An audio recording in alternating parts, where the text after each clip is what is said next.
dumarka qaarkood marka uu joogo dhiigga caadada ayaa sameeya arrintan in ay sanjabiisha ku darsadaan shaaha iyagoo raba in uu ka yaraado xanuunka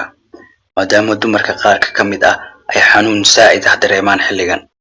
qaar ka mid ahna ay hurdadu ka tagtaba xaaladaas si ay uga hortagaan ayay sameeyaan in ay cabbaan shaaha sanjabiisha lagu daro iyagoo aaminsan in marka sanjabiishaas ay cunaan uu xanuunku ka yaraanayo balse ma ogtahay dhibaatadaas ay kugu sababayso arrintan sababtoo ah marka dhiigga caadadu uu ku joogo waxaa furfuran qulqulka dhiiggaaga iska daa xanuunkaa joogsada waxay kugu sababaysaa ama kugu siyaadinaysaa xanuunka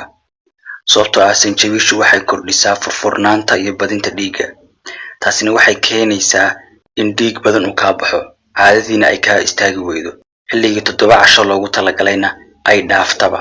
oo ay dhici karto in dhowr iyo 10 casho ay gaadho markay iska ilaali xilligan oo kale isticmaasho sanjabiisha waana arrin iska dhaqan ahaan bulshadu isugu sheekaysay oo aan wax shaqo ku lahayn caafimaadkaaga